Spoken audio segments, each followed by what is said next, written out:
Just be what you're gonna be. Be what you're gonna be. Walk your walk. Walk your walk. Sing your song. Sing your song. It's your life. It's your life. You belong. We are here. We are here. We are free. We are free. Don't you worry. Don't Just you be what you're gonna be be. what you're gonna Just be what you're gonna be. be. Be what you're gonna Just be. be what you're gonna be. Be what you wanna Just be what you're gonna be. be. What you're gonna Just be what you're gonna be. be. What you're gonna be. Just be what you're gonna be. Yeah, thank you, choir.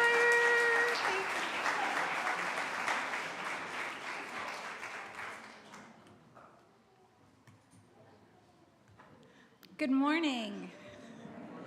Welcome to the UU Church of the South Hills, also known as Sunnyhill. We are delighted that you could join us for this service. Our mission at Sunnyhill is to create a more just and compassionate community within and beyond our walls. My name is Roxy Mountjoy, and I serve as a worship associate for this congregation.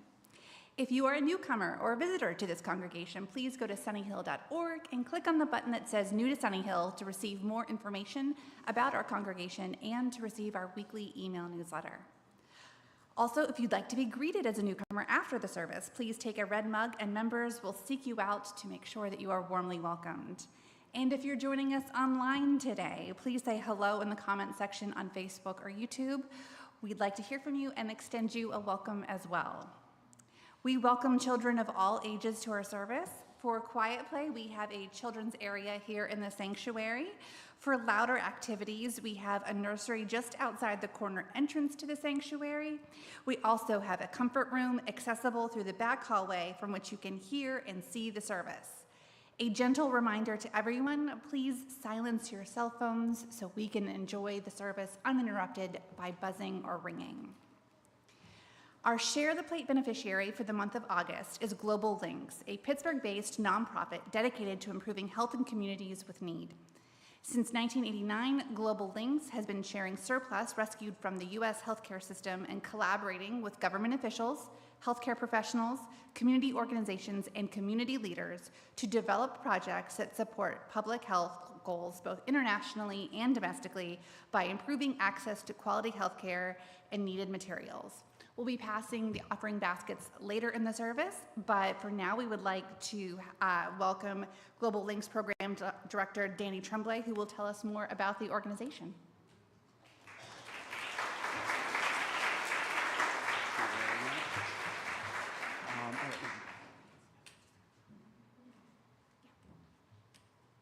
All right, thank you so much for having me. My name is Danny Tremblay. I'm a volunteer coordinator at Global Links. We are a nonprofit based in Pittsburgh. This is our only location. We're about 25 staff, so we're relatively small. Our goal is to basically help with healthcare outcomes. There is an unbelievable amount of surplus that's produced in the healthcare system. A lot of this stuff never gets used, it's not dirty, it's not expired. But it basically ends up in a landfill. So our goal is to create partnerships, capture that surplus from the healthcare system, and then connect it with our partners. All right, so our sort of guiding principles, how we do that is dignity and respect for all people. A lot of our partners are international, but they're very real. Their needs are absolutely real. Respect for the environment. So I'll show you a picture of our warehouse, and you'll see how much stuff we actually capture, preventing it from going into a landfill. And then we are always trying to get better and find new ways to help. All right, so we capture medical surplus. We run on volunteers. So this is a picture of our warehouse. So this is just one snapshot. And I think in a given year, our warehouse holds about the amount of material that we save from a landfill in medical surplus. And again, these are items that haven't been opened, haven't been used, perfectly good. So we create those partnerships and find folks that can use them. We do that a lot with our local partners, so we capture unused surplus from a lot of the local hospitals, a lot of the UPMC hospitals. We'll leave these blue bags around. We coordinate with the hospitals, they know the things we're looking for, and instead of throwing unused items out, they'll place them in those bags, and then we'll pick those up, bring them back to our center, and volunteers will help us sort them out. This is more on the far side. So with that, so once we have the material and we can get it to our partners, we can do a bunch of things. This is responding to a fire at a healthcare clinic. I believe it was in Honduras. But when we send it, it is a big event in the communities that we send it to, where they bring everything out, they celebrate. Let's see, we deal with medical surplus, but we also deal with like more durable equipment, wheelchairs, rollators, walkers, furniture, and we have volunteers that come in just to fix up wheelchairs. Let's see. And little things too. So we might have a partner that has a whole health clinic that is ready to be staffed, or they have doctors to work there. We can supply the medical supplies, but the waiting room doesn't have any chairs, or the administrative staff is working like this. So that's another thing that we can help with. It's the little things that can really give people dignity. Domestically, we do a number of things. So we have a program where people from all over the country will send in nebulizers that they're no longer using. We'll take them, test them, clean them up, and then distribute those both locally and internationally. Locally, we put together personal care kits. So these are 7 common hygiene items. None of them are covered by SNAP benefits, any sort of supplemental assistance, but soap, shampoo, toothpaste, toothbrush. There are folks that might have to decide between that and eating at the end of the month. So that is something that we can help with. And then we do things like diaper distributions. Just yesterday we were in McKeesport and we served, I think it was over 350 families with a month's worth of diapers. You can just pull up, we'll load your car for you, and you'll be on your way. And then this was the latest impact store we had. This is a man named Mr. Sims. We were able to supply a brace and a wheelchair. When he was done and moved on to a walker, he wanted to make sure he donated the wheelchair back to Global Links because he knows how important that is and how much need there is out there.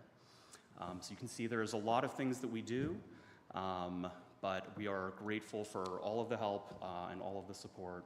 And thank you guys so much for having me here.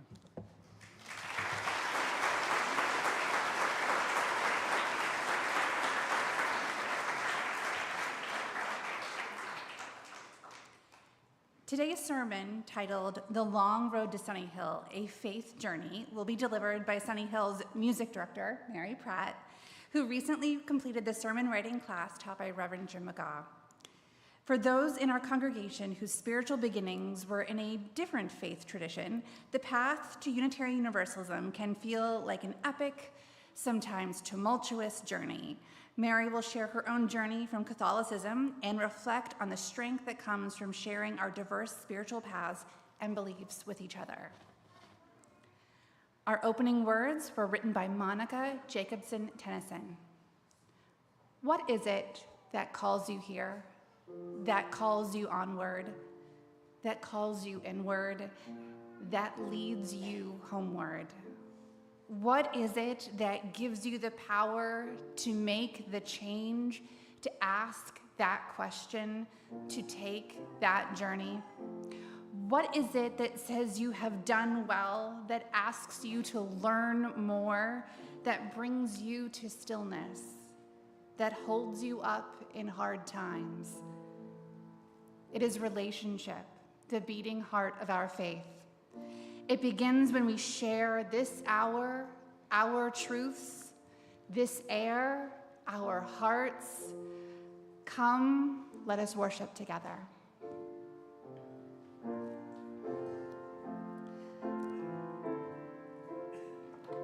Please join me in saying the words for lighting our chalice. We light this chalice to affirm that new light is ever waiting to break through to enlighten our ways, That new truth is ever waiting to break through to illumine our minds. That new love is ever waiting to break through to warm our hearts. May we be open to this light and to the rich possibilities that it brings us.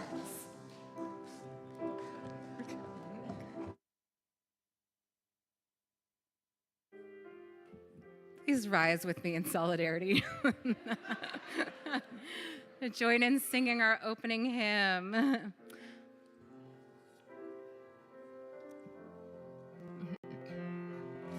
When the summer sun is shining over golden land and sea, and the flowers in the hedgerow will come butterfly and bee, then my heart is glowing, glowing, full of warmth for everyone, and I feel an inner beauty which inspects the summer sun.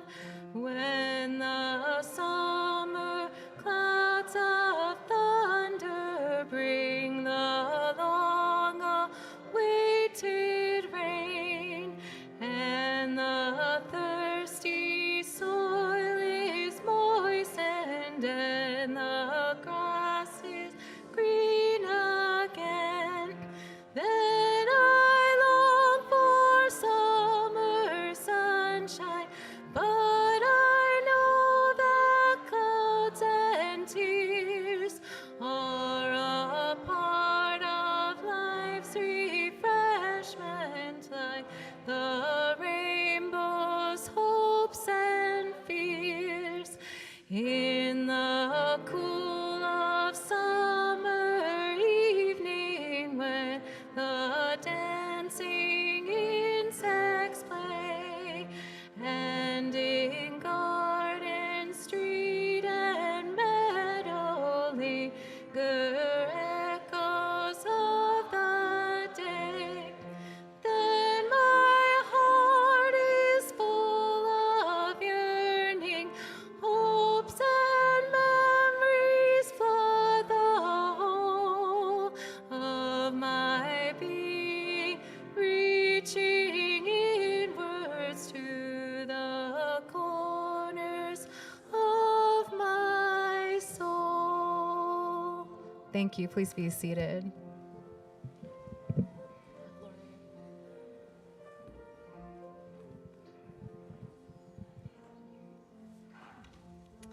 It's time for our story for all ages. Are there any kiddos who want to come up and hang out? Now's your time. Hey guys, you're gonna sit in a seat. You want a seat too?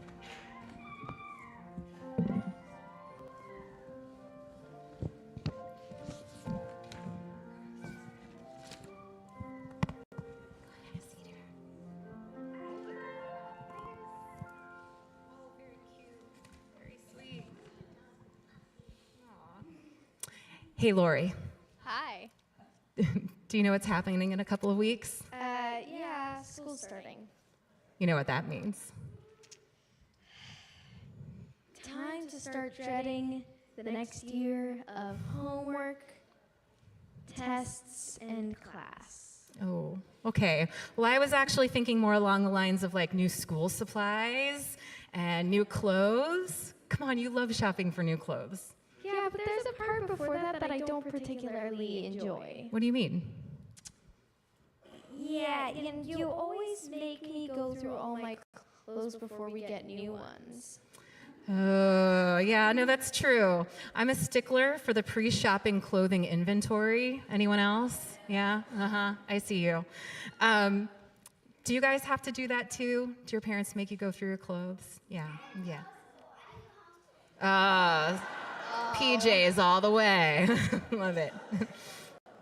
You know, I make you do this a couple times every year, but I've never asked you, how do you decide what to keep and what to pass on? Oh, well, I'm so glad you asked.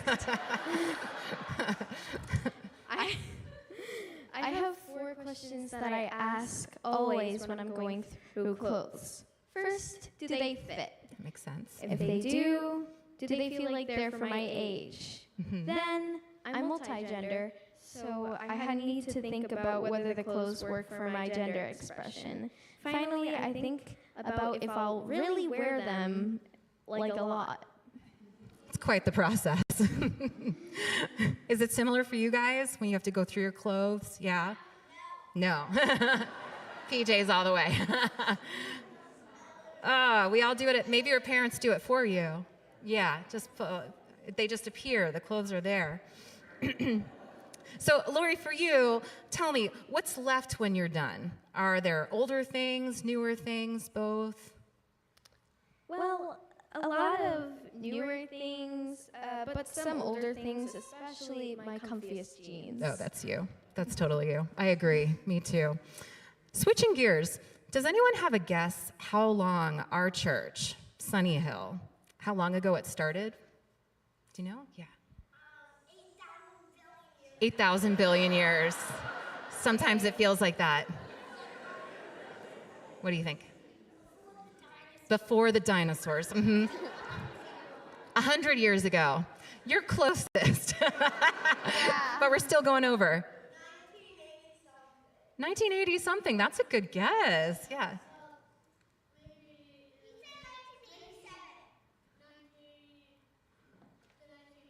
The 1900s. I was born in the 1900s. Yeah. That's pretty good. So Sunnyhill's going to turn 60 this fall. Yeah, it was just about 60 years ago. Yeah. Think about what those people had in their closets. Do you think their clothes were similar to ours? No. Maybe a little different. I'm sure they still had comfy jeans. Some of them, yeah. Those people came here on Sunday. Those people came here on Sundays. They heard sermon, they prayed prayers and read readings. They sang hymns and taught their children what was important to them. The things that they believed, their religious ideas, are kind of like the clothes in our closets. Like with our clothes, we need to look at our beliefs every so often and ask ourselves if they still fit. Perhaps they're too worn to wear out in public. Maybe there's a hand-me-down from someone else that we really never used anyway. We want our beliefs to reflect who we really are on the inside, so we keep the ones that still fit, still work, and still have meaning for us when we wear them. Like our clothes, we want our beliefs to change a little as we grow and change, so that they always remain true to who we are. Nicely said, Laura. And with that, we're going to sing you guys out to RE. Yeah. As you go, may joy surround you. As you go, go in peace. Know our love is with. Just leave it, hon. Oh, careful. As you go, as you go, as you go, may joy surround you. As you go, go in peace. Know our love is with you always. As you go, as you go.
Good morning. Sorry. My name is Joe Barker, and I'm a member of Sunnyhill's pastoral care team. Our mission as a team is to reach out to members of the Sunnyhill congregation who are going through challenging or significant life events, whatever they may be. The pastoral care team focuses on the compassionate part of our congregation's mission. Our mission is to create a more just and compassionate community and world within and beyond our walls. Each week at this time, we share joys and sorrows submitted by members of the congregation. Joys and sorrows may be submitted online on the Sunnyhill website, sunnyhill.org, or by filling out a paper form found in our entrance hall and can be given to any of the staff members or members of the pastoral care team. After each joy or sorrow that I read, please respond with me by saying, "We hold you in our hearts." We have a joy this morning from Keith and Betsy Mary. We are very thankful for the Street Taco Night auction event here at the church last evening. John and Angela Joyce did an amazing job, and the fellowship was fantastic. What a treat. For John and Angela Joyce and Keith and Betsy, we hold you in our hearts. We have a joy from Maddie Senaway. Thank you, Sunnyhill family, for your generous contribution to Maddie Senaway's Shim food drive. Together, we donated 750 pounds of food and $2,100 for Shim. Yeah.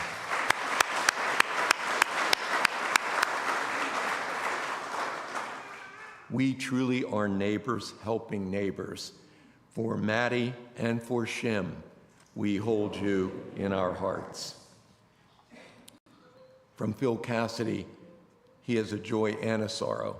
Yesterday, I attended the celebration of life for my friend Sarah Elida Kern, whom I work with in Houston at the Alley Theater. Sarah lost her years-long battle with cancer several weeks ago. It was a bittersweet occasion mixed with saying goodbye to Sarah while honoring her life and seeing many friends for the first time in years.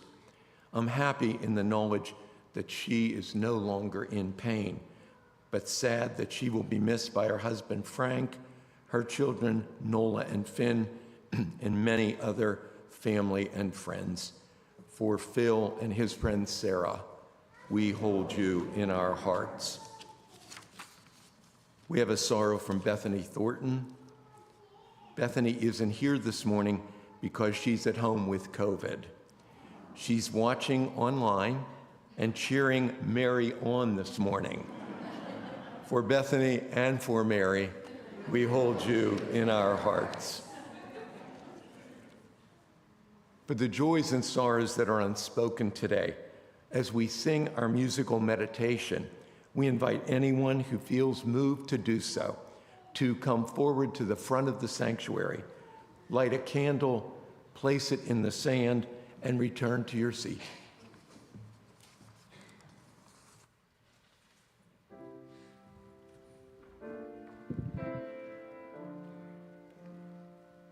May I be filled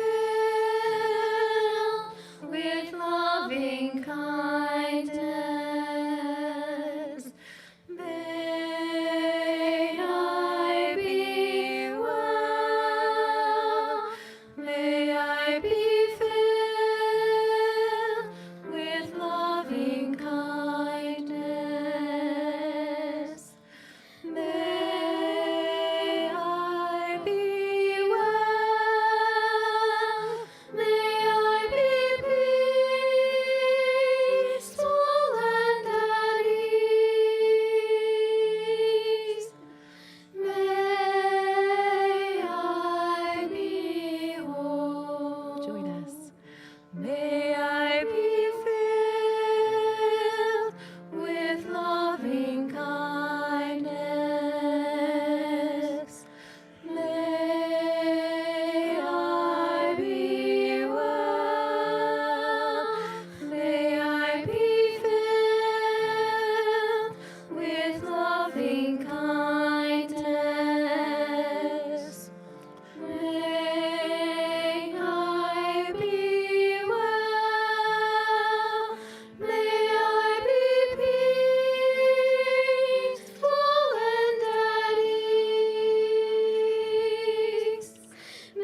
loving kindness.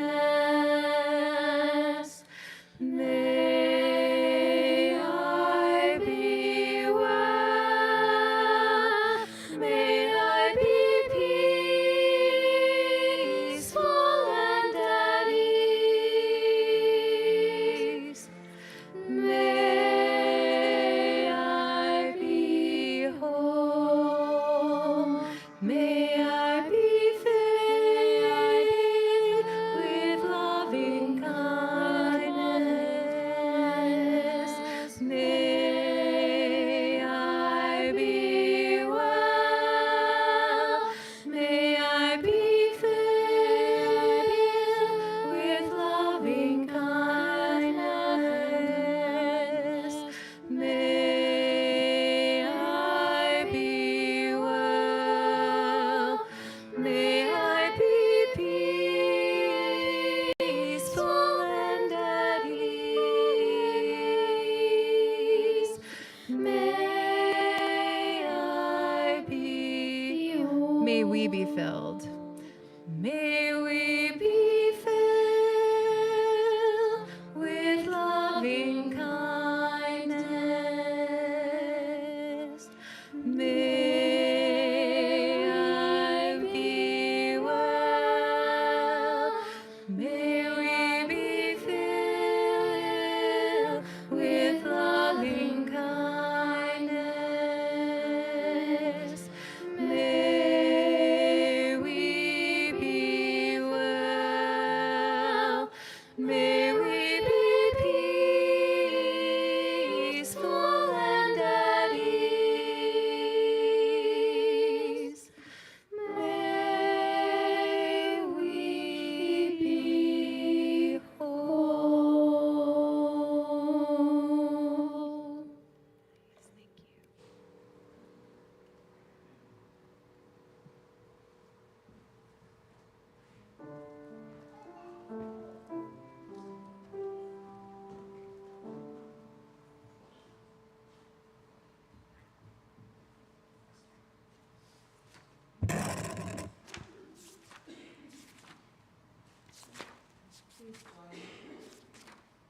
Please join me in the spirit of meditation or prayer.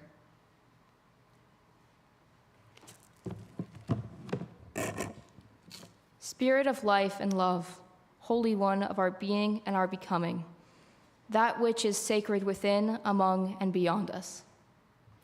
We know so many stories about you. God, Lord, King, Father, Earth Mother, Great Spirit, Universe, Holy Parent, Divine Love, Deepest Longings, Covenanted Partner. We know stories about our country and its founding too, of values we claim as people. We have stories about these narratives and how our values have not manifested in our reality. Blessed One, we also know so many stories about ourselves. Some of them the same stories we tell about others. Beautiful, ugly, simple, difficult, joyous, useful, worthless. Stories about who we are, what we know, and the potentials and impossibilities of our future. Stories about our purpose and the meaning of our lives. We have countless stories buried too deep in our souls for us to even recognize them. God of discovery, help us find the strength to excavate those buried stories. Let us lean on one another as we brush them off, hold them up to the light, and find their meaning and use. May our roots nourish us so that we might grow abundantly and flower into blessings for one another and the world. Above all, Holy Parent, sing us a gentle lullaby. In the trees and the wind, in the kind words of our neighbors, in the warmth of the sun and the sparkle of the snow, whisper to us the truest story you know, and sing it to us in notes we can never unhear. Remind us every day, every moment, that we are beloved, beloved, beloved. Here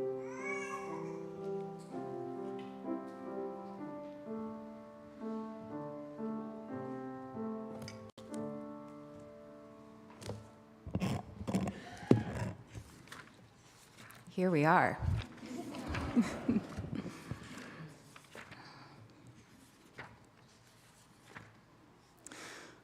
I love hearing people's stories of how they found Sunnyhill, or Unitarian Universalism in general.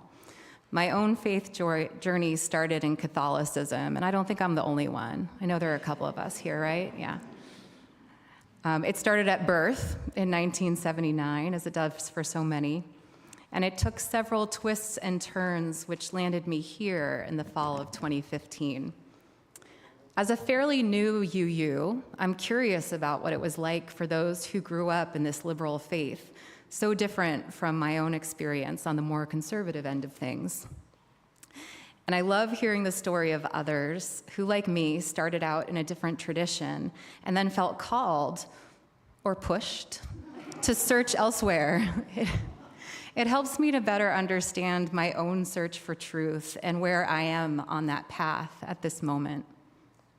In that spirit, I'd like to share some of my own faith journey with you today. I decided to leave the Catholic Church on the evening of December 24th, 2011. I was at Mass with my oldest and only child at the time, as well as a couple of friends with their young children. Cadence was quiet, an observant baby who didn't talk much until they were 2. But at 15 months, it was clear that they understood so much more than they could express. There's something funny that happens when you realize your child can really understand what they're hearing and that they may someday soon repeat it. You begin to hear everything with fresh ears and are struck by, say, the inappropriate lyrics of your favorite 90s hip-hop song, or you cringe the many, many times a day you swear. I had a similar reaction listening to the homily, the Catholic sermon, on that Christmas Eve in 2011. The priest was sharing some of the responses to an assignment that had been given to girls at the Catholic high school where he worked. The young women had been tasked with writing diary entries from the perspective of the Virgin Mary leading up to the birth of Jesus. I can't recall any of the specifics from the examples the priest read to us or the ultimate message of his homily. Rather, I was hung up on the shame and fear expressed in some of the writing, alongside awe and relief at Joseph's willingness to hang in there. I was hung up on all of the feelings and memories washing over me that were tied up with my own purity-focused Catholic upbringing. I was hung up on the fact that I was hearing and understanding these words as I was hearing them, my own child quietly sitting in my lap and paging through the hymnal, who did not yet know to feel shame or fear about their own body, was also hearing these words and could one day understand and internalize them. That was the last time I was in church as a practicing Catholic. But leaving the Catholic Church didn't happen quite that suddenly, or without a lot of thought and grieving along the way. I loved being in church on a Sunday morning. I know that's not for everybody, but it is me. Moving through the rituals of Mass and singing the hymns. Still now, my favorite part of our services, aside from the singing, is anytime we all say the same words at the same time. I've found that the precise flavor of Catholic I grew up in was different from others. The church I grew up in, St. Mary of Sorrows in Fairfax, Virginia, was on the progressive, social justice-y side of things. It was composed of 2 buildings. Old St. Mary's, a historic building where, fun fact, Clara Barton, a UU, treated soldiers during the Civil War. And the Worship Center, a sprawling building originally built in the late 70s, containing the administrative offices and a large sanctuary for services. There were no pews or kneelers in our sanctuary. Instead, it contained interlocking chairs with plush orange seats. And behind the altar, instead of the typical crucifix, there was a larger-than-life risen Christ with arms outstretched, clothed in billowing robes in front of an abstract cross made out of offset wooden squares. I was very active in my church, especially as a leader in the youth group. My first job was working at the church's front desk on evenings and weekends, and I became close with some of the priests and staff members. In many ways, the church was a place of refuge and a place that supported my own coming of age. My dad, who is Presbyterian, also provided different perspectives and a fairly constant challenge to my Catholic faith. When my parents married, my dad had to promise that any children they had would be raised Catholic. This is pretty typical for Catholics who marry outside of the faith. While he supported my Catholic baptism and journey through the other sacraments, he also shared his own beliefs with me. He never skipped Sunday Mass with us, but back at home, my dad would share his own interpretation of the scripture, which sometimes contradicted the priest's homily. He let me know where he took issue with Catholic practices, such as praying to anyone but Jesus or God, or engaging in repetitive prayer. One time, when I went to confession and was assigned 10 Hail Marys as penance, I explained to the priest that I didn't believe in saying the Hail Mary because it was the equivalent of idol worship, and could I have a different penance, please, and thank you. Challenges to my Catholic faith and associated beliefs increased as I had more and more non-Catholic friends in high school and college.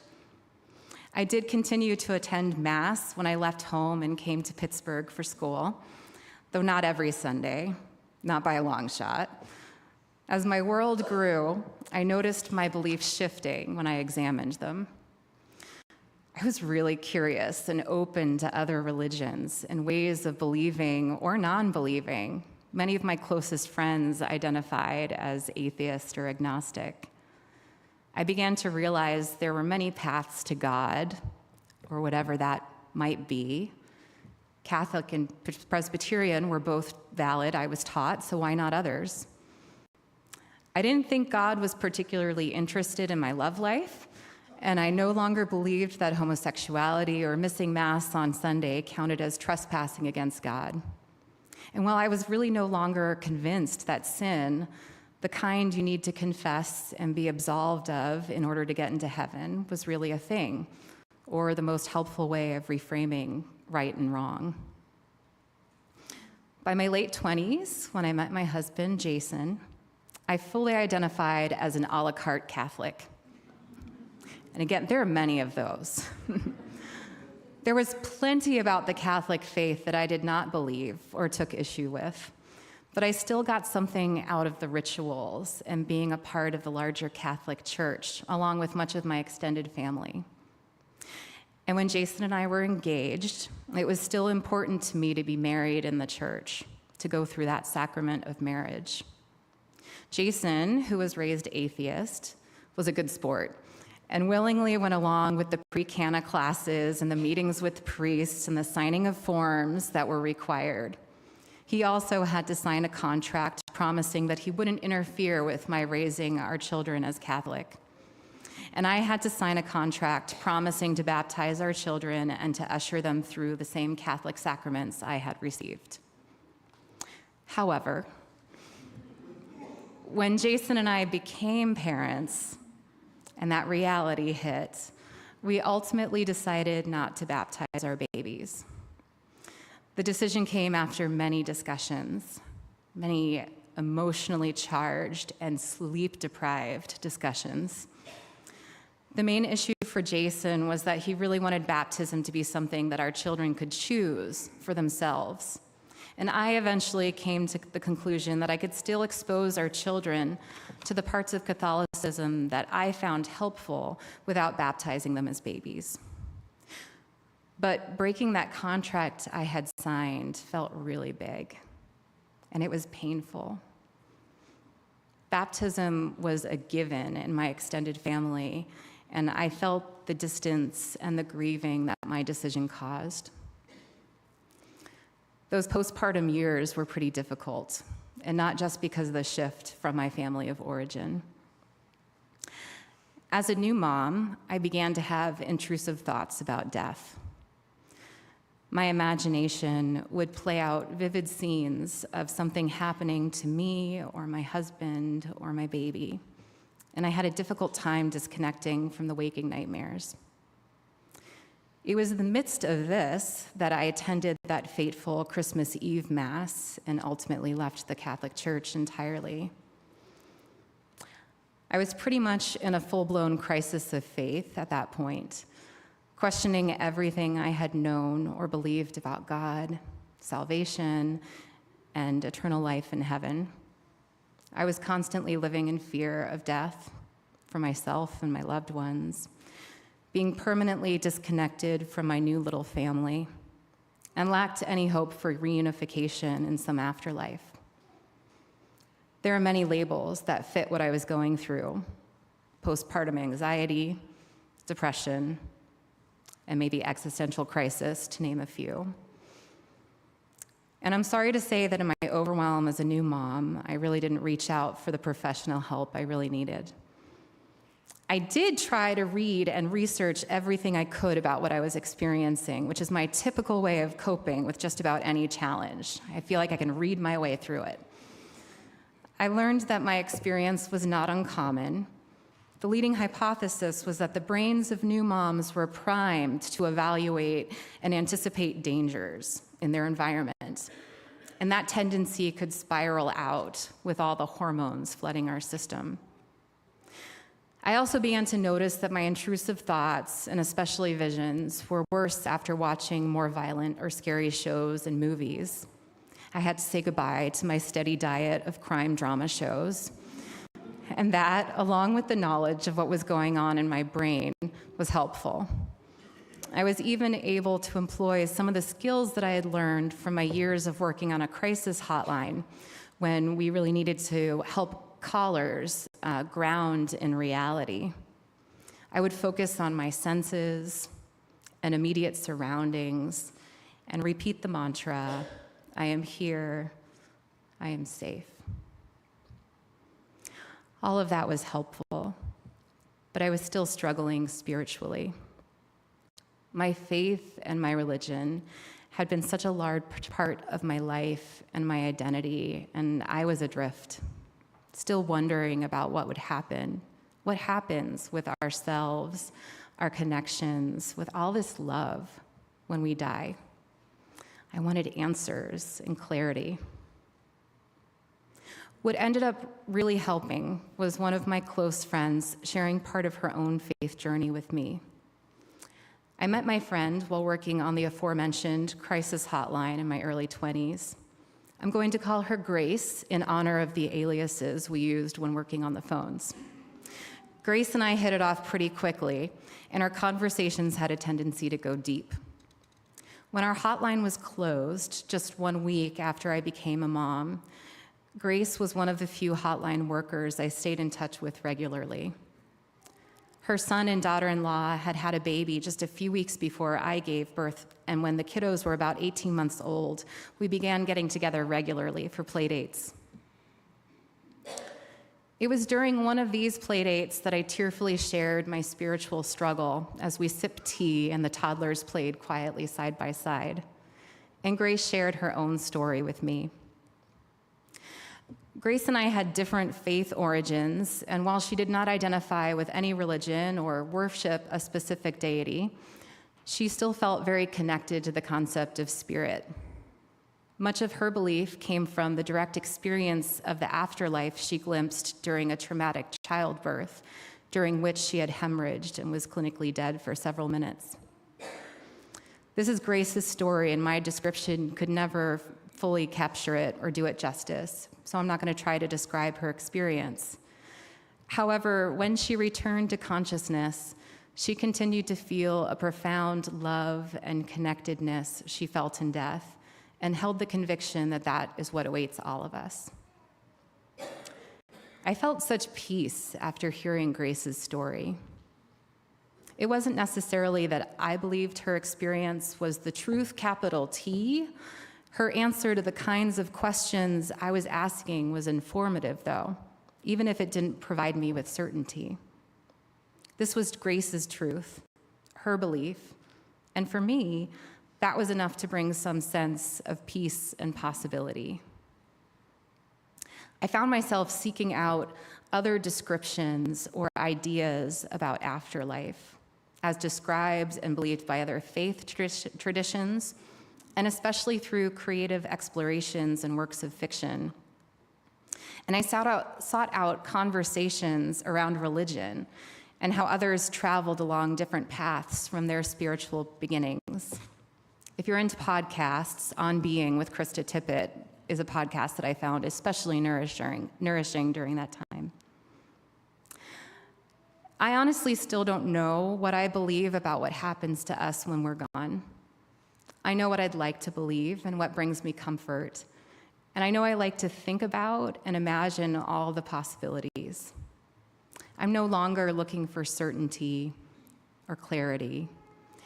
The answer for me is in holding the questions, and being able to hold those different ideas and possibilities is enough for me now. One of the things I value the most about Sunnyhill, aside from gathering every Sunday morning and sometimes saying the same thing at the same time, which makes the Catholic in me so happy. Seriously, I'm grateful for our Unitarian Universalist value of pluralism, that we're called to hold all of our diverse experiences and beliefs, that we're called to support each other's search for truth by sharing of ourselves and learning from each other. Of course, this does not mean that we automatically take on the beliefs of everyone around us, but it also doesn't mean that we need to dispute the beliefs of others in order to clarify our own or convince others of what's true or not.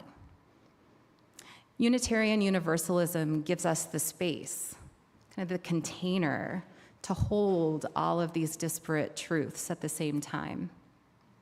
And when we're open to others' experiences and truths in that space, it can change us in significant ways. It can offer solace, insight, or a challenge to grow. It can give us the permission to hold in truth the different parts of ourselves and past selves that may not fit together perfectly. It's what allows me to let go of my Catholic identity and beliefs while still holding dear some of the rituals, prayers, saints, and stories that continue to feed my soul. My hope and my prayer in this church is that we're able to make space for each other's stories, that we're able to stay open to the change that comes from understanding someone else and truly listening to them, and that we have the courage to offer up our own stories in support of each other's search for truth. May it be so. Amen.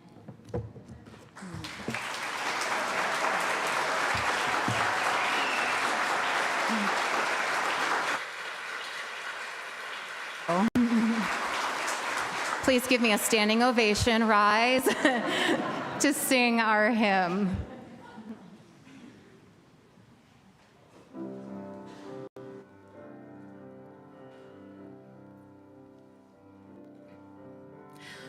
When I am frightened, will you reassure me? When I'm uncertain, will you hold my hand? Will you be strong for me? Sing to me quietly. Will you share some of your stories with me?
then I may learn to love as you do.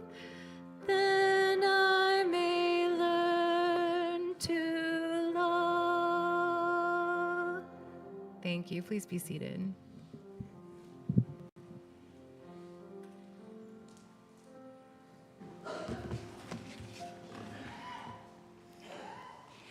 As mentioned earlier, our Share the Plate beneficiary for the month of August is Global Links, a Pittsburgh-based nonprofit dedicated to improving health in communities with need.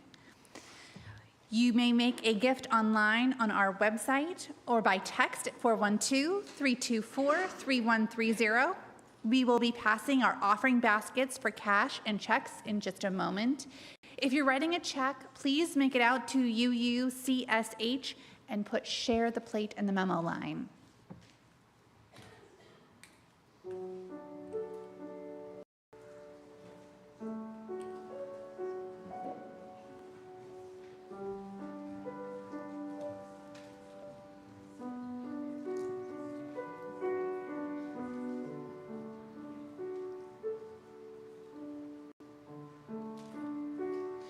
And when I rise, let me rise like a bird joyfully. And when I fall, let me fall like a leaf, gracefully, without regret.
Please join me in saying the words to extinguish our chalice.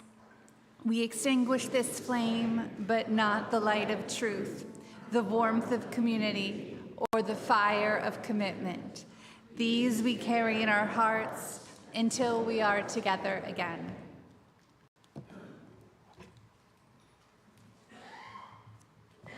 It's so much easier to blow out the candle than to light it. There's a sermon in there, isn't there? Yeah. Today I shared a little bit of my faith journey with you. There's so much more to it. There's so much more to all of our stories. And as we adjourn for coffee and conversation in the fellowship hall, I hope you'll consider sharing some of your own stories of how you came to Sunnyhill with each other. Our closing words come from Kelly Weissman Aspruth Jackson. I send you out now to share yourself with the world. May its promise and complexity set your mind ablaze. May you hold fast to what your life has taught you. May you question everything. And when you have changed the world, and the world has changed you, may you return again to this place and share what you have learned with us. Go in peace.